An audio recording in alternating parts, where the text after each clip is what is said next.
Hello everyone. JSSC की ओर से एक गुड न्यूज़ निकल के सामने आ रहा है। यह हमारा इंटरमीडिएट लेवल का जो वैकेंसी था हिंदी टंकन का, उसका निकल के आया है। जो क्या है, हमारा विज्ञापन संख्या 15/2023 से, ठीक है। इसमें झारखंड इंटरमीडिएट स्तर कंप्यूटर ज्ञान एवं कंप्यूटर में टंकन अर्हता धारक पद हेतु है संयुक्त प्रतियोगिता परीक्षा 2023, जो कि रेगुलर वैकेंसी है, ठीक है। तो चलिए इसको देखते हैं, क्योंकि चूँकि ये 2022 में भी आ चुका था, ठीक है। उसी को पुनः दोबारा फिर से निकाला गया है। तो जो इसका इम्पोर्टेंट चीज़ है उसको समझते हैं, उसके बाद डिटेल में फिर से इसको देखेंगे। चलिए फ़िलहाल देखते हैं कि कौन कौन आवेदन करने के पात्र हैं और कौन कौन सा सब्जेक्ट है, क्या क्या सिलेबस है, उसको देखते हैं किस टाइप का रहने वाला है। एग्ज़ाम कब से होगी, ऑनलाइन का डेट कब से है, परीक्षा शुल्क भुगतान करने का अंतिम तिथि कब है, वो सारा कुछ देखते हैं एक एक करके। जातीय आवासीय जो आरक्षण के लिए दावा करेंगे उनके लिए जातीय आवासीय जो हो कितना डेट से रखा गया है, उस चीज़ को भी देखेंगे। तो चलिए जो इम्पोर्टेंट चीज़ है ना उसको पहले शुरुआत करते हैं। तो ये क्या है, ये +2 लेवल बेसिस पे है, ठीक है। इसमें जो है आपका, चलिए शुरुआत करते। देखिए सबसे पहले जो है ना, परीक्षा शुल्क जो रखा गया है झारखंड सरकार की ओर से, वो 100 रुपये रखा गया है। ध्यान देंगे कितना रखा गया है, 100 रुपये रखा गया है, ठीक है। उसके बाद क्या है, परीक्षा शुल्क में छूट। झारखंड के अनुसूचित जाति जनजाति के अभ्यर्थियों के लिए शुल्क रखा गया है 50 रुपया, ठीक है। इस चीज़ को ध्यान में दीजिएगा, 50 रुपया। और क्या दिया गया है, जो 40% से जो निःशक्ता वाले दिव्यांग अभ्यर्थियों के लिए भी परीक्षा में शुल्क छूट अनुमान है 40% से। झारखंड के स्थानीय निवासी अनुसूचित जाति जनजाति कोटि से इतर कोटि के अभ्यर्थियों द्वारा रियायती दर पर परीक्षा शुल्क भरे जाने की स्थिति में उनके आवेदन पत्र को रद्द करते हुए उनकी अभ्यर्थता समाप्त कर दी जा सकती है।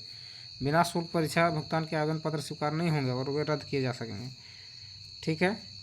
चलिए और देखते हैं इसका मेन पॉइंट जो है ना उसको समझते हैं। अच्छा, विज्ञापन संख्या 7/2022 जो था, इसको ध्यान से देखिए। गा नंबर जो है ना पहला का, इसको ध्यान से देखिए।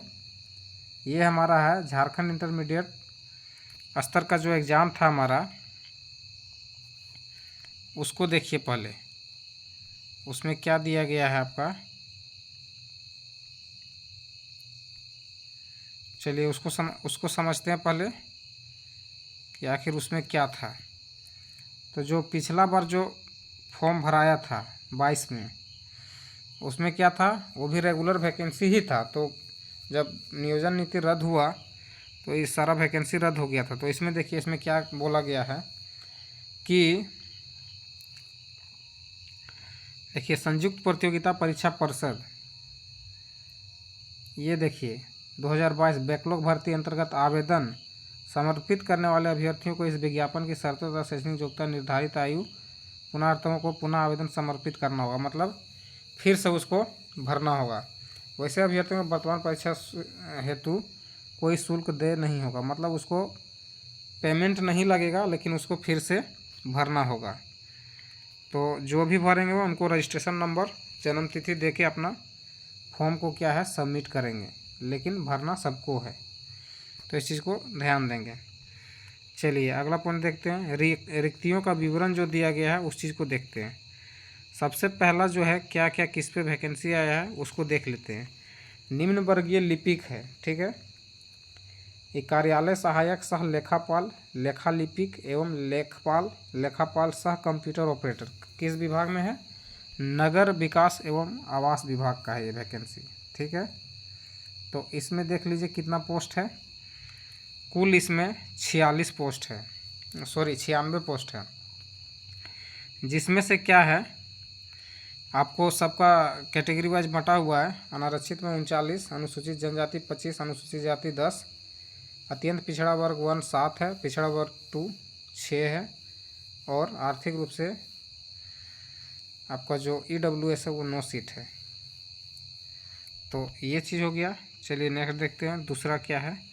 निम्न वर्गीय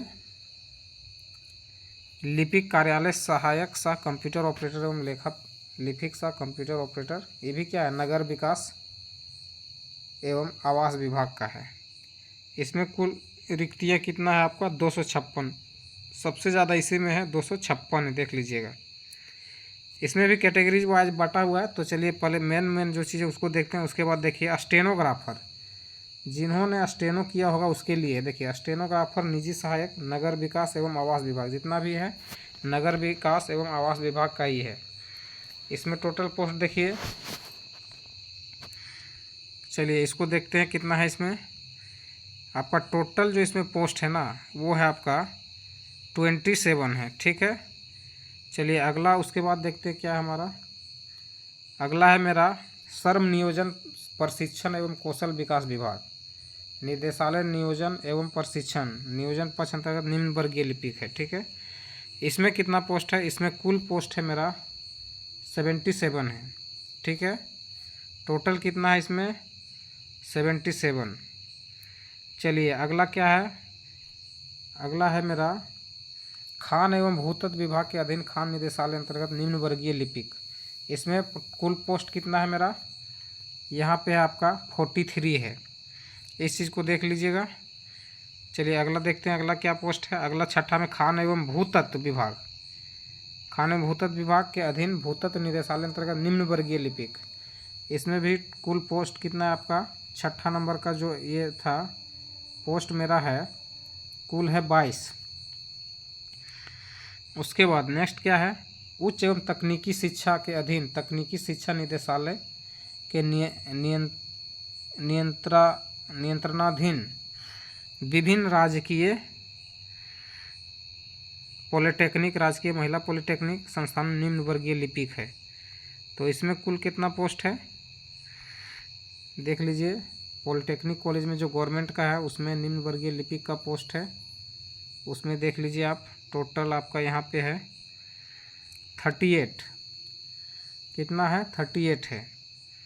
चलिए आगे समझते हैं। उसके बाद एक विभाग आपका श्रम नियोजन प्रशिक्षण कौशल विकास विभाग अंतर्गत श्रमायुक्त झारखंड के नियंत्रणाधीन क्षेत्रीय कार्यालयों कारखाना एवं वाष्पित्र निरीक्षालय को छोड़कर अंतर्गत निम्न वर्गीय लिपिक है।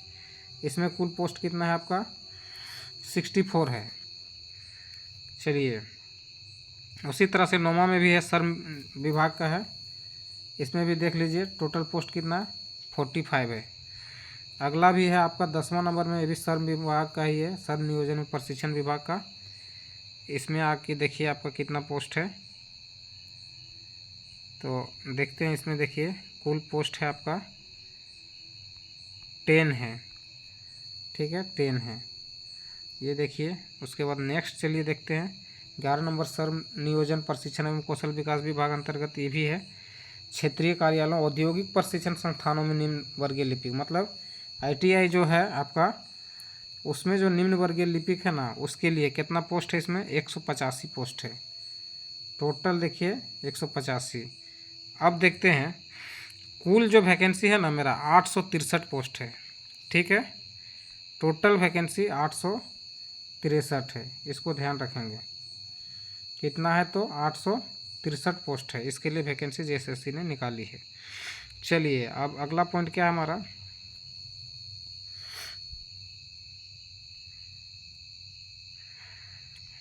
नेक्स्ट देखिए वेतनमान स्टेनोग्राफ निजी सहायक का है। ये देखिए कंडिका 3 में वर्णित पदों का वेतनमान न्यूनतम शैक्षणिक योग्यता निम्नवत है।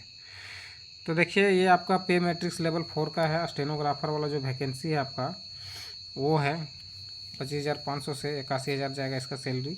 उसके बाद निम्न वर्गीय लिपिक है, पे मैट्रिक्स 2 का है। और खा नंबर में देखिए कौशल प्रशिक्षण में देखिए आंसू लेखन, आपको इसमें हिंदी टंकन मतलब हिंदी टाइपिंग और आपको शॉर्ट हैंड करना होगा। आंसू लेखन देखिए शॉर्ट हैंड आना चाहिए।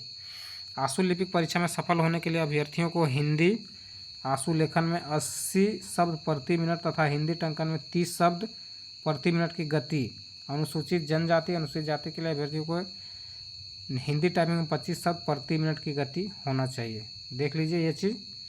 दूसरा चीज़ क्या हमारा हिंदी टंकन प्रशिक्षण, तो हिंदी टाइपिंग के लिए हिंदी में 25 शब्द प्रति मिनट, 25 शब्द प्रति मिनट गति से 250 शब्दों को 10 मिनट में कंप्यूटर पर टंकित करना होगा। मतलब आपको 10 मिनट का समय दिया जाएगा, 250 शब्द टाइप करना है।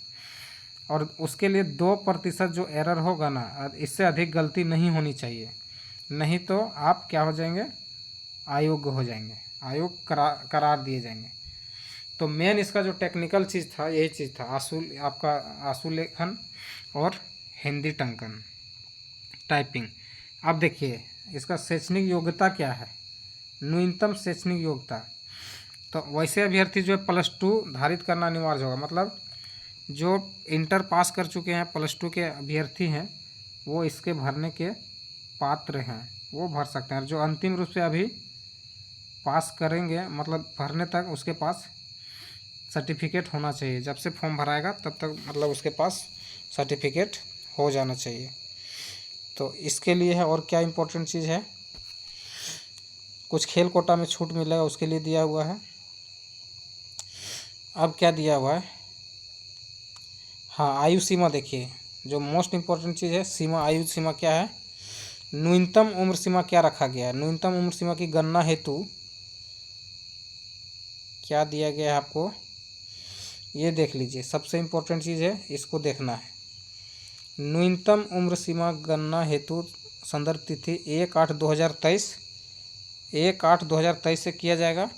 और अधिकतम उम्र गणना सीमा हेतु संदर्भ तिथि कितना, 1/8/2019। जो मैक्सिमम एज रखा गया वो 1/8/2019 को काउंट किया जाएगा। देखिए न्यूनतम आयु सीमा कितना, 18 वर्ष होना चाहिए फॉर्म भरने के लिए। और अधिकतम उम्र सीमा अलग अलग कैटेगरी के लिए अलग अलग रखा गया। देखिए संख्या 29 में क्या लिखा गया है, संकल्प संख्या दिनांक 4/1/2021 द्वारा अथा निर्धारित है। अनारक्षित वर्ग के लिए देखिए, एवं आर्थिक रूप से कमजोर वर्गों के लिए कितना, 35 साल। अत्यंत पिछड़ा वर्ग 1 के लिए और पिछड़ा वर्ग अनुसूचित 2 पुरुष के लिए, दोनों के लिए क्या है आपका 37 वर्ष। महिला के लिए देखिए, महिला के लिए रखा गया अनारक्षित पिछड़ा वर्ग 1, 2 जितना भी है सबके लिए, वो कितना रखा गया है आपका, तो वो देख लेते हैं। तीसरा नंबर में आपका ये है, ये आपका 38 साल। और अनुसूचित जाति जनजाति पुरुष महिला दोनों के लिए कितना रखा गया है, मैक्सिमम 40 साल। तो ये देख लिए हम लोग एज का क्या पात्रता था सो। उसके बाद देखिए नेक्स्ट है हम लोग का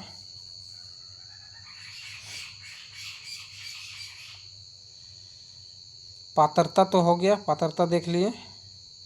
उसके बाद देखिए आरक्षण, आरक्षण का जो दावा करने के लिए ये होंगे, उसके लिए क्या रखा गया है, उसके लिए रखा गया है अलग अलग चीज़। देखिए 9वां का आई का में है कि आरक्षण का दावा करने वाले सभी वर्ग के अभ्यर्थियों को कार्मिक प्रशासनिक सुधार तथा राजभाषा विभाग के पत्रांक 4650 दिनांक 2/6/2016 द्वारा निर्धारित प्रपत्र में अनुमंडल पदाधिकारी के स्तर से दिनांक 2/6/2016 तथा इसके पश्चात निर्गत स्थानीय निवासी प्रमाण पत्र मान्य होगा, जिसका मानक पर परिशिष्ट कितना है, 8 धारित है। कितना है, 8 धारित है। तो इस चीज़ को देख लीजिए कितना है, ये वाला। उसके बाद नेक्स्ट देखिए, अथवा क्या दिया हुआ है, पत्रांक 5752 दिनांक 19/7/2019, ये वाला देखिए 19/7/2019 को, अथवा उसके पश्चात अंचलाधिकारी स्तर निर्गत स्थानीय निवासी प्रमाण पत्र मान्य होगा। मतलब आपका जो 19/7/2019 के बाद भी यदि आपका बना है अंचलाधिकारी से भी स्थानीय निवासी प्रमाण पत्र, तो क्या होगा, यदि वो 9 का ये कर रहा है, धारिता करता है परिशिष्ट को, तो वो माइन होगा। चलिए नेक्स्ट देखिए, 19/7/2019 पर अंचलाधिकारी प्रमाण पत्र मान नहीं होंगे। मतलब 19/7/2019 के पूर्व अंचलाधिकारी के स्थानीय निवासी प्रमाण पत्र मान नहीं होंगे। नेक्स्ट देखिए, दिनांक 2/6/2000 से पूर्व किसी भी स्थानीय पत्र मान नहीं होगा। चलिए इसको देख लेते हैं। उसके बाद जाति प्रमाण पत्र देखिए, ये भी क्या है आपका,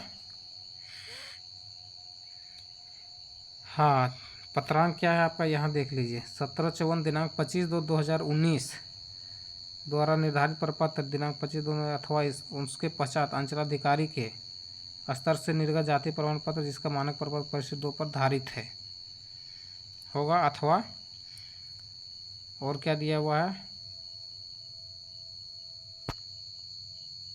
पिछड़ा वर्ग 1-2 के लिए क्या दिया हुआ 28/2012 अथवा इसके पश्चात। फिर क्या दिया हुआ है, पत्रांक देखिए 1754, ये वाला देखिए 25/2/2019 के अधीन प्रपत्र 15 में गैर क्रीमी लेयर घोषणा पर समर्पित करना होगा। नेक्स्ट चलिए देखते हैं, कार्मिक प्रशासनिक सुधार तथा राजभाषा विभाग पत्रांक 1754 दिनांक 25/2/2019 के आलोक में 25/2/2019 अथवा उसके पश्चात अंचलाधिकारी से निर्गत प्रपत्र जो है आपका जिसका मानक प्रपत्र से धारित है, मतलब माइन होगा। नेक्स्ट देखिए 25/2/2019 के पूर्व अंचलाधिकारी के स्तर के निर्गत अथवा परिशिष्ट के अंकित प्रपत्र भी अंचलाधिकारी से प्रमाण पत्र संपत्ति पर माइन होगा।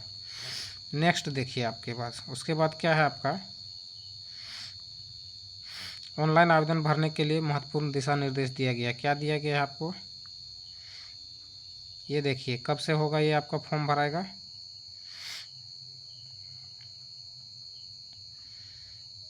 आवेदन परिशिष्ट संशोधन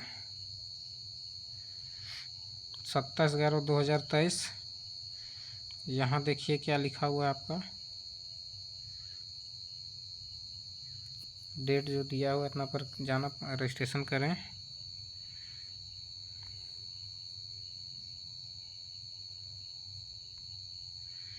पंजीयन संख्या एवं पासवर्ड प्राप्त होते ही पुनः लॉगिन कर अपने बारे में विस्तृत जानकारी आवेदन पर सेव एंड नेक्स्ट। तिथि को यह पूरा कर सके कि अगली तिथि को 12 बजे अपराह्न तक पुनः लॉगिन भुगतान करना होगा। नेक्स्ट देखिए परीक्षा शुल्क, ये आपका हो गया आवेदन की प्रविष्टि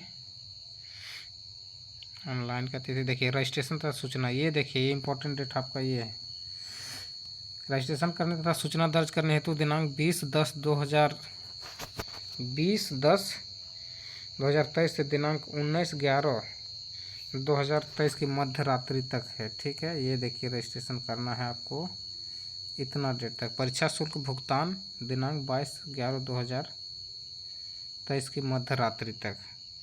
उसके बाद क्या है, फ़ोटो एवं हस्ताक्षर अपलोड करने का प्रिंट आउट लेने तक का तिथि क्या है 25/11/2023 के मध्य रात्रि तक। और घ नंबर है दिनांक 27/11/2023 से दिनांक 29/11/2023 तक ऑनलाइन आवेदन पत्र में की गई किसी भी अशुद्धि प्रविष्टि को संशोधित करने के लिए पुनः लिंक खोली जाएगी जिसके माध्यम से वैध अभ्यर्थी ऑनलाइन आवेदन पत्र की अशुद्धियाँ संशोधित कर सकेंगे। छूट सहित परीक्षा शुल्क भुगतान करने की स्थिति में शुद्धिकरण का दावा परीक्षा शुल्क भुगतान की राशि तक सीमित है, ये देख लीजिए। चलिए नेक्स्ट क्या है, परीक्षा का स्वरूप क्या होगा, ये आपका आयोग द्वारा OMR आधारित परीक्षा ली जाएगी। देखिए सबसे इम्पोर्टेंट चीज़ देखिए क्या होगा आपका, ये आपका OMR सीट पर परीक्षा ली जाएगी। परीक्षा यदि विभिन्न समूह में लिया जाता है तो अभ्यर्थियों के प्राप्तांक का नॉर्मलाइजेशन किया जाएगा। अलग अलग डेट पे होगा तो क्या होगा, अंक नॉर्मलाइज किया जाएगा। मेधा सूची पर उनके प्राप्त अंक नॉर्मल अंक के आधार पर तैयार किया जाएगा तथा परीक्षा पश्चात उन्हें नॉर्मलाइज कर दिया जाएगा, मतलब नॉर्मलाइजेशन होगा। चलिए परीक्षा का स्वरूप निम्न प्रकार का, परीक्षा का स्वरूप पाठ्यक्रम परीक्षा एक चरण में होगा। देखिए सिंगल स्टेज में परीक्षा होगा। ठीक है, ये है परीक्षा का प्रारूप। चलिए नेक्स्ट देखते हैं, केवल मुख्य परीक्षा होगा। ठीक है, इसमें 3 पेपर होगा। क्या क्या होगा आपका, पत्र 1 होगा 120 मिनट का होगा, परीक्षा अवधि 2 घंटे का, हिंदी 60 प्रश्न, अंग्रेजी भाषा ज्ञान और हिंदी भाषा ज्ञान 60-60 120 होगा, जो कि सिर्फ क्वालिफाइंग होगा। आपको सिर्फ 30% मार्क्स लाना है, क्वालिफाई करना है, इसका अंक मेरिट में नहीं जुटेगा। नेक्स्ट देखिए आपका दूसरा पेपर 2 जो होगा आपका वो होगा जनजातीय एवं क्षेत्रीय भाषा। कुल प्रश्न कितना रहेगा 100, परीक्षा अवधि 2 घंटा। ये देखिए इसमें 30% मिनिमम लाना है। ये आपका है वो पेपर 2 से मेरिट बनेगा। और आपका पेपर 3 सामान्य ज्ञान है, कुल प्रश्न 120 रहेंगे। 2 घंटा सामान्य अध्ययन 30, झारखंड राज्य से संबंधित 40, कंप्यूटर ज्ञान एवं कंप्यूटर पर हिंदी टंकन सहित प्रश्न पत्र कितना है 50 रहेंगे। टोटल 120 प्रश्न है, इसमें भी 30 अंक लाना है। चलिए ये चीज़ हो गया। अब इसका जो सिलेबस है, इसका सिलेबस हम लोग बाद में देखेंगे एक एक करके और बारीकी से देखेंगे। चलिए तब तक इसको देखिए, उसके बाद डिटेल में इसका क्या क्या पढ़ना है उसको वीडियो एक बार फिर से एक दूसरे सेशन में लाएंगे। तब तक इसको समझिए अच्छा से, और जो विज्ञापन है उसको पढ़ लीजिए और अस्थिर से एकदम से भरिएगा फॉर्म। अच्छा मौका दिया है, और टाइपिंग करना भी स्टार्ट कर दीजिए हिंदी में, और नहीं तो जो शॉर्ट हैंड की है उसके लिए बहुत ज़्यादा और बढ़िया मौका है। तो चलिए आज का सेशन में इतना ही है, जो इम्पोर्टेंट था वही था।